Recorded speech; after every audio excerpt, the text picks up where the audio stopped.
तरीके से particles scatter होने वाला है, कितना नंबर ऑफ पार्टिकल्स स्कैटर करने वाला है, और ये कंप्लीट एग्रीमेंट था।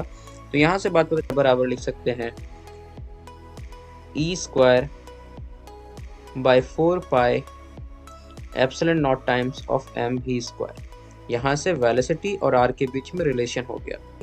क्या हो रहा होगा, डिक्रीज हो रहा होगा, और अगर एनर्जी डिक्रीज हो रहा होगा पर फोर्स तो लगी रहा सेम, तो इसकी वजह से क्या होगा, वो इलेक्ट्रॉन धीरे धीरे रिवॉल्व करते हो जाएगा और फिर कोलैप्स कर जाएगा स्पाइरल होने के बाद।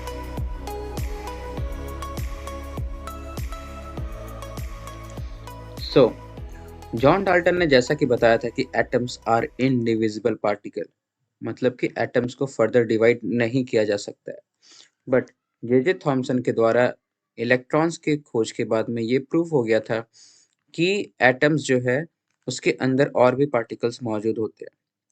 सो ये सारे पार्टिकल्स अरेंज कैसे होते हैं, ये सवाल आता है। तो जे थॉमसन ने इसका आंसर दिया था बाय हिज एटॉमिक मॉडल।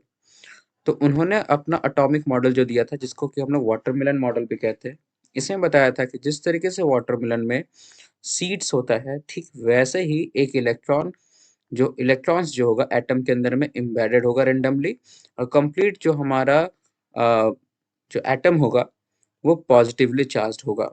ऐसा इसलिए क्योंकि इलेक्ट्रॉन्स नेगेटिवली चार्ज्ड होता है, और अगर ये कंप्लीट हमारा जो एटम है वो पॉजिटिवली चार्ज्ड होगा, तब जाके हमारा जो नेट चार्ज होगा वो जीरो हो पाएगा, क्योंकि एक एटम जो होता है बाय नेचर न्यूट्रल होता है। ये उन्होंने आइडिया दिया था। बट बाद में जब रदरफोर्ड ने एक्सपेरिमेंट किया था अपने स्टूडेंट्स के साथ में, जिनमें से एक थे एच गीगर और ई मार्सडेन, इन लोगों ने मिल करके एक एक्सपेरिमेंट किया था जो कि फेमसली जाना जाता है गोल्ड फॉइल एक्सपेरिमेंट के नाम से। और इस एक्सपेरिमेंट में वो ये देखना चाह रहे थे कि आखिर एटम्स जो होते हैं वो उसके अंदर का स्ट्रक्चर किस हिसाब से होता है, क्या ये जो बात कहा गया था जे थॉमसन के द्वारा वो सही है या फिर नहीं है। तो सबसे पहले हम लोग देखते हैं कि आखिर यहाँ पर जो सेटअप था वो किस तरीके से था। तो यहाँ पर क्या किया गया था कि एक लेड बॉक्स रखा गया था, और उसके अंदर में हम लोग क्या किए थे कि एक ऐसा मटेरियल रखे थे, एक ऐसा एलिमेंट रखे थे जिससे कि हमारा क्या हो, कुछ पार्टिकल्स, एक खास प्रकार का पार्टिकल रिलीज हो, जिसको कि हम लोग अल्फा पार्टिकल कहते हैं। ये अल्फा पार्टिकल क्या है, ये alpha particle nucleus of helium atom होता है।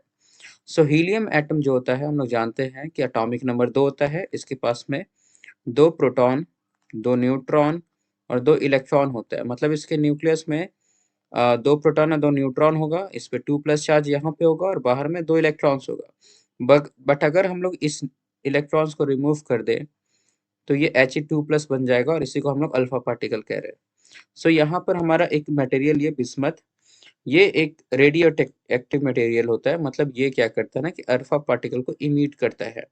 ठीक है, इसमें से ये अल्फा पार्टिकल कंटिन्यूअसली इमिट होते रहता है। हम लोग क्या किए, यहाँ पर एक कॉलिमेटेड यहाँ पर लीड ब्रिक्स रख दिए, ताकि ये एक्स्ट्रा जो अल्फा पार्टिकल्स रिलीज होगा उसको वो एब्जॉर्ब कर लेगा, और यहाँ पर जो अल्फा पार्टिकल होगा वो एक स्ट्रेट पाथ में काफी फास्टली यहाँ पर स्ट्राइक करेगा। और इसके ठीक सामने में हम लोग क्या किए थे कि गोल्ड फॉइल को रख दिए थे। ये गोल्ड फॉइल हमारा है पतला सा, और फिर क्या किए कि इसके चारों तरफ हम लोग इसको अब ऑब्जर्व करें, यहाँ पर ये अल्फा पार्टिकल इसकी गोल्ड फॉइल को स्ट्राइक करेगा। ये काफी थीन गोल्ड फॉइल है, और इसके बाद में हम लोग देखना चाह रहे थे कि ये लाइट रेज, ये जो अल्फा पार्टिकल्स है वो टकराने के बाद में किस तरीके से बिहेव करता है, क्या वो स्ट्रेट जाएगा या फिर वो बहुत ज्यादा एंगल के साथ डेविएट होगा, या फिर वो वापस ही चला जाएगा। तो इसको हम लोग ऑब्जर्व करना चाह रहे थे। तो ऑब्जर्व करने के लिए हम लोग क्या किए, यहाँ पर एक ZnS जिंक सल्फाइड का स्क्रीन लगाए, और उसके ठीक पीछे में एक डिटेक्टर जो है माइक्रोस्कोप लगाया गया, और ये एक पाथ है जिसपे हम लोग इसको घुमा करके देखेंगे। यहाँ पर ये माइक्रोस्कोप क्या होगा ना, जब ये अल्फा पार्टिकल्स इससे टकराएगा, तो मान लेते ये टकरा के अगर यहाँ आएगा तो यहाँ पर क्या करेगा ना कि छोटा सा लाइट जैसा कुछ फॉर्मेशन करेगा, और इसको हम लोग माइक्रोस्कोप के थ्रू देख पाएंगे। और यहाँ से हम लोग देखेंगे कि अच्छा यहाँ पर ये जो पार्टिकल्स है वो कितना स्ट्राइक कर रहा है और क्या हो रहा है, वो सारे डाटा को कंक्लूड करेंगे। ये पाथ है जिसपे कि हम लोग इसको रोटेट करवाने वाले हैं। तो हम लोग यहाँ पर क्या ऑब्जर्व करते हैं, या फिर रदरफोर्ड क्या ऑब्जर्व करते हैं, तो वो ये देखते हैं कि जो मैक्सिमम हमारा पार्टिकल्स था वो अनडेविएटेड सीधा ही चला जाता है, करीब 0.14% जो होता है वो 1 डिग्री से ज़्यादा का एंगल फॉर्म करता है। मतलब ऐसे जा रहा है तो 1 डिग्री से ज़्यादा का एंगल जो फॉर्म करने वाला पार्टिकल्स था वो मात्र 0.14% था, और करीब 1 इन 8000, मतलब 8000 में से सिर्फ एक पार्टिकल ऐसा था जो कि 90 डिग्री से ज़्यादा डिफ्लेक्ट होता है हमारा। मतलब क्या कि अगर ये गोल्ड फॉइल है तो ये 90 डिग्री से ज़्यादा इस तरीके से डिफ्लेक्ट होता है, 1 इन 8000। ठीक है, तो इसका मतलब यहाँ पर हो रहा है क्या कि अ, इसको मस्ट बी इसको एक रिपल्सिव फोर्स एक्सपीरियंस होगा जिसकी वजह से ये वापस रिटर्न होके आ रहा है। ठीक है, अब यहाँ पर ये बात आता है कि ये सारा जो हमारा एक्सपेरिमेंट था उसके अंदर में ये सब कुछ देखने को मिल रहा था, तो इसके पीछे क्या रीजन हो सकता है ये उन्होंने एक्सप्लेन किया। तो बताते हैं कि अल्फा पार्टिकल चूंकि बहुत ही फास्ट मूविंग पार्टिकल्स है, और यहाँ पर हम लोग देख रहे थे कि मैक्सिमम हमारा अल्फा पार्टिकल अनडेविएटेड चला जा रहा था। तो इसका मतलब एक एटम के अंदर जो मैक्सिमम स्पेस होने वाला है वो खाली होने वाला है। बट 1 इन 8000 जो था हमारा वो बहुत ही ज़्यादा स्ट्रांगली रिपेल हो पा रहा है। तो इसके पीछे कारण उन्होंने ये बताया कि चूंकि अल्फा पार्टिकल एक बहुत ही ज़्यादा फास्ट मूविंग पार्टिकल है, अब अगर इस पार्टिकल को हम लोग को वापस रिपेल करके भेजना है तो इसके लिए बहुत ज़्यादा स्ट्रांग फोर्स का रिक्वायरमेंट होगा। साथ ही साथ में यहाँ पर आ, तो कहीं से उसको बहुत ज़्यादा स्ट्रांग फोर्स मिलेगा तभी वो रिपेल हो पाएगा। तो उन्होंने कहा कि जरूर यहाँ पर एक एटम के अंदर एक ऐसा स्ट्रक्चर मौजूद होगा जिसके अंदर एटम का सारा मास कॉन्सेंट्रेटेड होगा, और साथ ही साथ में इसमें पॉजिटिव चार्ज भी जो होगा वो एग्जिस्ट कर रहा होगा। सो इसलिए जब वो अल्फा पार्टिकल हमारा टकराया तो उसके बहुत ही नजदीक गया, और उसके बाद जाकर के टकराने के बाद में वो रिपेल होकर के चला जाता है। ठीक है, तो यहाँ पर उन्होंने बताया कि ये जो बीच का पार्टिकल है इसका नाम जो दिया, बीच में जो स्ट्रक्चर है उसका नाम न्यूक्लियस दिया गया। ठीक है, अब जब न्यूक्लियर मॉडल के द्वारा उन्होंने बहुत सारे, जब इस मॉडल को एज्यूम करते हैं कि एक एटम के अंदर में हमारा एक न्यूक्लियस है जो क्या कर रहा था कि इन अल्फा पार्टिकल्स को स्कैटर कर रहा था, और मैक्सिमम स्पेस जो हमारा है एटम का वो खाली था। ठीक है, तो जब इस मॉडल को वो एज्यूम करते हैं और उसके बाद में ग्राफ फॉर्म करते हैं, तो यहाँ पर क्या नोटिस करते हैं, यहाँ पर हम लोग इस ग्राफ को नोटिस कर रहे हैं। यहाँ पर नंबर ऑफ स्कैटर्ड पार्टिकल्स हम लोग लिख रहे हैं यहाँ पे वाई एक्सिस में, और यहाँ पर एंगल लिखने वाले हैं। सो देख रहे हैं यहाँ पे 0 डिग्री पे कितने एंगल, कितने पार्टिकल्स रह गए, 20 पे कितने हैं, 40, 60, 80 और 100, 120, 140, इस तरीके से करते चले गए। और यहाँ पर हम लोग लिख रहे हैं 10⁻² पार्टिकल्स, 10⁻³ पार्टिकल्स, 10⁻⁴, 10⁻⁵, 10⁻�6 और 10⁻�7। तो वो जब एक थियोरेटिकली इस अप्रोच को लेकर के ग्राफ हमारा जब ड्रॉ करते हैं तो वो ग्राफ कुछ इस तरीके से देखने को मिलता है। ठीक है, और यहाँ पर ग्राफ में नोटिस कर पा रहे हैं कि 0 डिग्री और 20 डिग्री के बीच में हमारा जो एंगल डेविएट हो रहा है। ठीक है, यहाँ पर सबसे ज्यादा पार्टिकल्स जो है वो करीब 10⁻⁷ के अप्रॉक्स पार्टिकल्स जो है वो हमारा स्ट्रेटली पास हो जा रहा है, मतलब वो टकराता है उस मेटल सरफेस को और फिर वो पास होकर के पीछे चला जाता है। तो जब यहाँ पर ये ग्राफ जो था वो ड्रॉ किए वो थियोरेटिकली, और जब वहां पर एक्चुअल जो डाटा पॉइंट था जब उसको देखे तो देखते क्या कि ये कंप्लीटली इस बात को एग्री कर रहा था कि जो एक्चुअल डाटा पॉइंट्स है, ये जो पॉइंट दिखा रहे हैं ये एक्चुअल डाटा पॉइंट्स है, और ये जो ग्राफ है वो थियोरेटिकली लेकर के बनाए थे न्यूक्लियस को कि अगर यहाँ पर एक न्यूक्लियस होगा तो किस तरीके से पार्टिकल्स स्कैटर होने वाला, कितना नंबर ऑफ पार्टिकल्स स्कैटर करने वाला, और ये कंप्लीट एग्रीमेंट था। तो यहाँ से बात पता चलता है कि अच्छा, एक एटम के अंदर में जो न्यूक्लियस होगा वहीं पे सारा चार्ज होगा और बाकी स्पेस खाली होगा। जब यहाँ पर रदरफोर्ड जो है उनके एक्सपेरिमेंट के द्वारा न्यूक्लियस के साइज के बारे में बात किया गया, तो वो आया करीब 10⁻⁻15 मीटर के अप्रॉक्स। और हम लोग जानते हैं कि एक एटम का जो साइज होता है वो 10⁻10 मीटर होता था। तो यहाँ पर क्या देखते हैं कि जो न्यूक्लियस है वो एक्चुअल एटम से, या जो न्यूक्लियस जो है वो एक्चुअल, मतलब कि एटम जो एक्चुअल है वो न्यूक्लियस से 10,000 टू 1 लाख टाइम्स जो होता है वो बिगर होता है। मतलब ये बहुत ही ज्यादा बड़ा होता है एक एटम न्यूक्लियस के कंपैरिजन में। एक कंपैरिजन के लिए ऐसा बोला जाता है कि अगर एक बहुत ही बड़ा स्टेडियम हम लोग एज्यूम करें, तो उसके बीच में एक मटर के दाने के साइज का हमारा क्या होगा, न्यूक्लियस जो होता है वो प्रेजेंट होता है। सो मैक्सिमम स्पेस जो होता है वो एटम के अंदर खाली होता है। और ये बात कंप्लीटली एग्री कर पा रहा था, बता पा रहा था जो एक्सपेरिमेंटल हम लोग को रिजल्ट्स मिला था, कि इस वजह से ही हमारा जो पार्टिकल्स था, अल्फा पार्टिकल्स, वो अनडेविएटेड पास हो गया मैक्सिमम, क्योंकि मैक्सिमम स्पेस जो हमारा है एटम का वो खाली होता है। और चूंकि सारा मास और चार्ज एक ही पॉइंट पे कॉन्सेंट्रेटेड है, तो ये बहुत ही रेयर होता है कि कोई एक पार्टिकल एग्जैक्टली उसको स्ट्राइक कर उसके लाइन में जाए। और फिर वो टकराने के बाद में क्या होता है, चूंकि यहाँ पे सारा पॉजिटिव चार्ज है, ये खुद भी पॉजिटिव हीलियम में होता है, तो यहाँ पर ये क्या होता है, इसको टकरा करके वापस रिपेल कर देता है हमारा।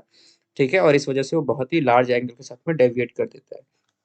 तो यहाँ पर तो फिर इस वाले कंडीशन में बात आती है कि इलेक्ट्रॉन्स किस तरीके से होगा, तो उन्होंने सजेस्ट किया कि इलेक्ट्रॉन्स जैसे कि यहाँ पर हमारे सोलर सिस्टम में बीच में सन है और चारों तरफ प्लैनेट्स रिवॉल्व कर रहा है, ठीक वैसे ही यहाँ पर न्यूक्लियस होगा और सारे इलेक्ट्रॉन्स इसके चारों तरफ ऑर्बिट्स में रिवॉल्व कर रहा होगा। और यहाँ से हमारा आता है प्लानिटरी मॉडल ऑफ या रदरफोर्ड्स मॉडल ऑफ एटम, जहाँ पर न्यूक्लियस जो होगा वो सेंटर पे होगा सन की तरह, और इलेक्ट्रॉन्स जो है वो चारों तरफ रिवॉल्व कर पा रहा होगा। आई होप कि ये सब कुछ क्लियर हो रहा होगा। ठीक है, अब यहाँ पर बात आता है, और यहाँ पर हम लोग क्या कर सकते हैं कि जो अल्फा पार्टिकल्स आ रहा था, तो ये था हमारा, पहले तो ये क्लियर होगा कि ये हमारा पार्टिकल, ये तो हमारा कंप्लीट एक्सप्लेनेशन था रदरफोर्ड का एटॉमिक मॉडल का। यहाँ पर हम लोग देख रहे हैं कि जो पार्टिकल्स अल्फा पार्टिकल्स आ रहा था, उस पर जो फोर्स लग रहा था वो कितना लग रहा होगा, तो इसको हम लोग बहुत ही इजीली कूलम्ब्स लॉ की मदद से एक्सप्लेन कर सकते थे, क्योंकि यहाँ पर हम लोगों ने गोल्ड फॉइल लिया था, तो यहाँ पर जो न्यूक्लियस होगा उस पर जो चार्ज होगा वो गोल्ड फॉइल का एटॉमिक नंबर टाइम्स ऑफ एक इलेक्ट्रॉन पे जितना चार्ज होता है। ठीक है, और साथ ही में जो हमारा आ रहा था हीलियम एटम, उस पे भी 2 इलेक्ट्रॉन के चार्ज के बराबर था। ठीक है, क्योंकि प्लस चार्ज और माइनस चार्ज दोनों को हमारा मैग्नीट्यूड तो सेम ही होता है। ठीक, तो ये था हमारा, तो अगर इन दोनों के बीच में कुल फोर्स हम लोग कैलकुलेट करें तो वो 1/4 पर epsilon naught times of Q1, मतलब 2E इंटू Q2, मतलब ये चार्ज, ये दोनों के बीच में जो फोर्स लग रहा था ये कुछ इस हिसाब से लग रहा था, और आर स्क्वायर यहाँ पर ये हो गया। ठीक है, अच्छा अब बात आता है यहाँ पे कि अगर एक एटम के अंदर में मैक्सिमम स्पेस खाली है, इलेक्ट्रॉन्स घूम रहा है, तो क्या इलेक्ट्रॉन्स की वजह से कोई इफेक्ट नहीं पड़ा हीलियम के न्यूक्लियस पर या फिर अल्फा पार्टिकल्स पर, तो नहीं, इसका कोई इफेक्ट नहीं पड़ा। और इसके पीछे एक्सप्लेनेशन ये है कि चूंकि इलेक्ट्रॉन्स बहुत ही लाइट होते हैं, ठीक है, बहुत ही लाइट होते हैं, इस वजह से ये इनका अल्फा पार्टिकल्स पे कोई खास इफेक्ट जो है वो देखने को नहीं मिल पा रहा था। ठीक है, अब हम लोग यहाँ पर बात करेंगे अल्फा पार्टिकल के ट्रेजेक्टरी के बारे में, कि आखिर वो लोग किस हिसाब से कैसा पाथ जो है वो फॉलो किया था अल्फा पार्टिकल जब टकरा रहा था। तो इसको न्यूटन्स लॉ की मदद से और यहाँ पर जो फोर्स के लिए कोलम्बियन लॉ यूज किए थे उसकी मदद से एक्सप्लेन किया जा सकता है। तो यहाँ पर हम लोग इसके लिए एज्यूम करें कि यहाँ पर अगर ये न्यूक्लियस है, तो जो न्यूक्लियस का सेंटर ऑफ हमारा मास होगा, ठीक है, तो उसको हम लोग ले लेंगे, और सेंटर ऑफ मास से या सेंटर ऑफ न्यूक्लियस से हमारा जो दूरी होगा अल्फा पार्टिकल्स को, उसको हम लोग यहाँ पर एक टर्म डिफाइन करेंगे, इसको हम लोग बोलते हैं इम्पैक्ट पैरामीटर। सो इम्पैक्ट पैरामीटर क्या यहाँ पर डिफाइन हो रहा है कि न्यूक्लियस के सेंटर से जो डिस्टेंस होगा अल्फा पार्टिकल्स का जो आ रहा होगा, उसको हम लोग यहाँ पर इम्पैक्ट पैरामीटर के रूप में दिखला रहे होते हैं। सो यहाँ पर हम लोग क्या देखने को मिलता है कि ये इम्पैक्ट पैरामीटर जितना कम होगा, मतलब कि ये न्यूक्लियस की तरफ उतना ही ज्यादा होगा, और उस कंडीशन में जो डिफ्लेक्शन होगा वो उतना ही ज्यादा होने वाला है, मतलब कि जितना ही इम्पैक्ट पैरामीटर कम होगा डिफ्लेक्शन उतना ही ज्यादा होगा। तो एक अल्फा पार्टिकल अगर ऐसे जा रहा है तो उसमें थोड़ा सा डिफ्लेक्शन होगा, क्योंकि इसका इम्पैक्ट पैरामीटर ये रहा। अगर ऐसे आ रहा है तो उस पर थोड़ा कम डिफ्लेक्शन होगा, वो कुछ इस तरीके से जाएगा। इसका इम्पैक्ट पैरामीटर थोड़ा बढ़ गया इसलिए डिफ्लेक्शन थोड़ा कम हो गया। थोड़ा और दूर जाएगा तो थोड़ा सा डिफ्लेक्शन होगा उसमें, क्योंकि इम्पैक्ट पैरामीटर बढ़ रहा है तो डिफ्लेक्शन कम होते जा रहा है, और फिर इस तरीके से, है ना। लेकिन वहीं पर वैसा पार्टिकल जो कि हमारा क्या हो रहा है, जिसका इम्पैक्ट पैरामीटर मिनिमम है, ठीक है, तो वहां पर क्या होगा कि यहाँ पर ये कंप्लीटली रिबाउंड कर जाएगा, मतलब टकराएगा और वापस से ही अपने पाथ को ट्रेस बैक करते हुए चला जाएगा हमारा। ठीक है, तो ये यहाँ पर इस तरीके से हम लोग एक्सप्लेन कर पा रहे थे इसको कि किस तरीके से जो अल्फा पार्टिकल है उसका ट्रेजेक्टरी क्या होगा, उसका पाथ जो है वो किस हिसाब से उसका पाथ जो है वो क्या होगा। अब बात आता है यहाँ पे अगर इलेक्ट्रॉन्स इसके चारों तरफ रिवॉल्व कर रहा है तो उस इलेक्ट्रॉन का ऑर्बिट क्या होगा, ऑर्बिट का रेडियस क्या होगा।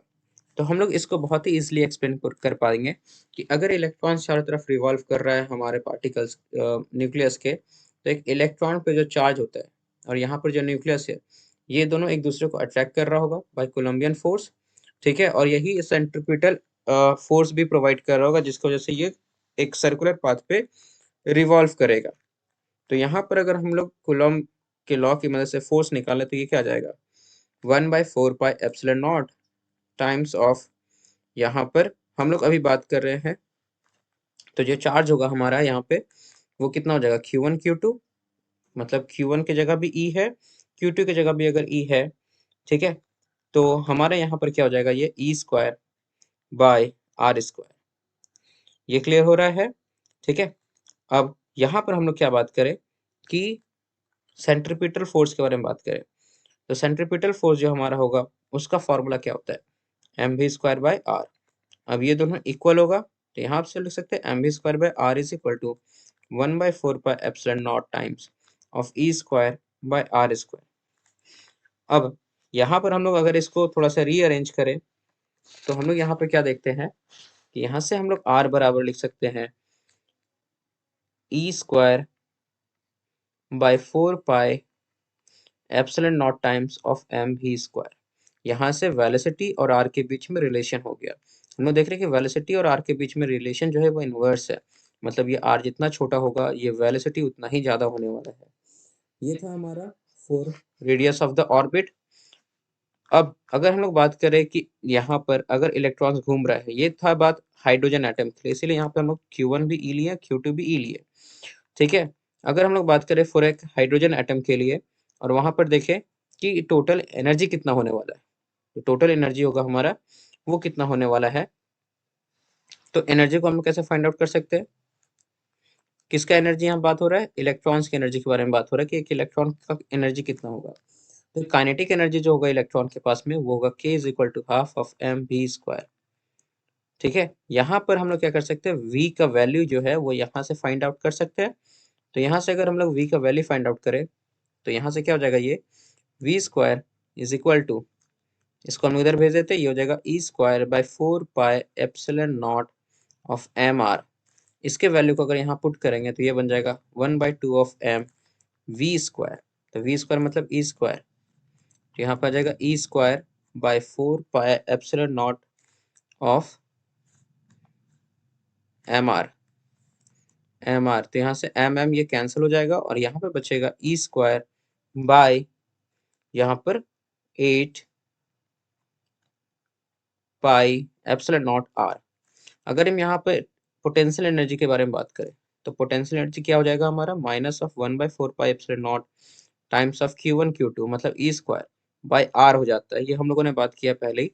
तो टोटल एनर्जी जो होगा हमारा वो हो जाएगा kinetic energy plus potential energy is equal to E²/8πε0r plus, plus में क्या है ये, तो ये माइनस में है तो -1/4πε0 मतलब E²/4πε0 टाइम्स ऑफ r, और इन दोनों को अगर हम लोग ऐड करेंगे तो यहाँ पे मिलेगा माइनस ऑफ E²/8πε0r। ठीक है, तो यहाँ पर हमारा क्या था कि ये जो था एनर्जी, ये इलेक्ट्रॉन का एनर्जी आ गया था, और यहाँ पर हम लोगों ने देखा था कि रेडियस जो आया था, ये r जो आया था वो इलेक्ट्रॉन कितना दूर होगा, मतलब रेडियस ऑफ दिस ऑर्बिट आ गया था, जहां पर वेलोसिटी और रेडियस के बीच में एक रिलेशन हम लोग को देखने को मिला था। सो यहाँ तक ये हम लोगों ने ऑब्जर्व किया सब कुछ, बट रदरफोर्ड का जो एटम था वो बहुत सारी चीजों को तो एक्सप्लेन कर पा रहा था, बट यहीं पर कुछ और भी जो फिनोमिनन थे या फिर कुछ और लॉज जो थे उसको एक्सप्लेन नहीं कर पा रहा था। फॉर एग्जाम्पल जिसको कि हम लोग ड्रॉबैक्स कहेंगे। तो सबसे पहले ये बात ये बता नहीं पा रहा था कि यहाँ पर अगर हमारे पास में एक चार्ज न्यूक्लियस है और उसके चारों तरफ इलेक्ट्रॉन से घूम रहा है, तो हम लोग जान रहे हैं कि अगर इलेक्ट्रॉन्स एक सर्टेन पाथ पे रिवॉल्व कर रहा है तो उसमें एक्सेलरेशन प्रोड्यूस होता है। और मैक्सवेल की थ्योरी के हिसाब से ये था कि जब भी कोई चार्ज एक्सेलरेट करता है तो वहां पर क्या होता है ना कि वो एक तरह का इलेक्ट्रोमैग्नेटिक वेव क्रिएट करता है। उसमें से रेडिएशन इमिट होता है, एनर्जी रेडिएशन इमिट होता है इलेक्ट्रोमैग्नेटिक वेव के फॉर्म में। ठीक है, अब अगर रेडिएशन इमिट हो रहा है इलेक्ट्रोमैग्नेटिक फॉर्म में, तो उसका एनर्जी क्या हो रहा होगा, डिक्रीज हो रहा होगा। और अगर एनर्जी डिक्रीज हो रहा होगा पर फोर्स तो लग ही रहा सेम, तो इसकी वजह से क्या होगा, वो इलेक्ट्रॉन धीरे धीरे रिवॉल्व करते हुए जाएगा और फिर कोलैप्स कर जाएगा स्पाइरल होने के बाद। लेकिन ऐसा देखने को नहीं मिलता है, क्योंकि इलेक्ट्रॉन जो है वो एटम्स के अंदर में कई अरबों खरबों सालों से रिवॉल्व करे ठीक उसी तरीके से, तो अभी तक कोलैप्स नहीं हुआ। और दूसरा, हम लोग यहाँ पे बात करने वाले हैं एक और चीज के बारे में, जो कि होता है लाइन स्पेक्ट्रा। जैसे कि जब यहाँ पर एक और बात यह है कि जब भी कोई पार्टिकल रिवॉल्व कर रहा होगा एक पाथ के चारों तरफ और रेडिएशन प्रोड्यूस हो रहा होगा, तो वो एक कॉन्टिन्यूअस स्पेक्ट्रम प्रोड्यूस करेगा। एक कॉन्टिन्यूअस हमारा स्पेक्ट्रम प्रोड्यूस करेगा, जहां पर अगर इसका पाथ जो है इसका अगर ये जो रेडियस है वो डिक्रीज कर रहा होगा, और तो उस तरीके से क्या होगा, और अगर इसका इस वेलोसिटी बढ़ रहा होगा, तो उस कंडीशन में इसका फ्रीक्वेंसी भी बढ़ता चला जाएगा और एक कॉन्टिन्यूअस स्पेक्ट्रम मिलेगा। लेकिन हम लोग क्या देखते हैं कि एक एटम के अंदर से कॉन्टिन्यूअस स्पेक्ट्रम नहीं मिलता है। ठीक है, कुछ खास पैटर्न देखने को मिलता है। ठीक है, लाइन स्पेक्ट्रम देखने को मिलता है, जिसके बारे में बात हम लोग नेक्स्ट वीडियो में करेंगे। यहाँ पे हम लोग डिस्कस करने वाले हैं बोर्स मॉडल के बारे में कि उन्होंने किस तरीके से इन सारी चीजों को एक्सप्लेन किया था। खैर, तो लाइन स्पेक्ट्रम मिलता है और इसके पीछे भी रीजन को रदरफोर्ड एक्सप्लेन नहीं कर पाए थे, and these are the drawbacks of Rutherford's atomic model. I hope कि इस वीडियो में ये कंप्लीट सारा एक्सप्लेनेशन समझ में आ गया होगा। अगर कोई डाउट है तो प्लीज कमेंट सेक्शन में बताएं। मिलते हैं नेक्स्ट वीडियो में, तब तक के लिए take care and good bye.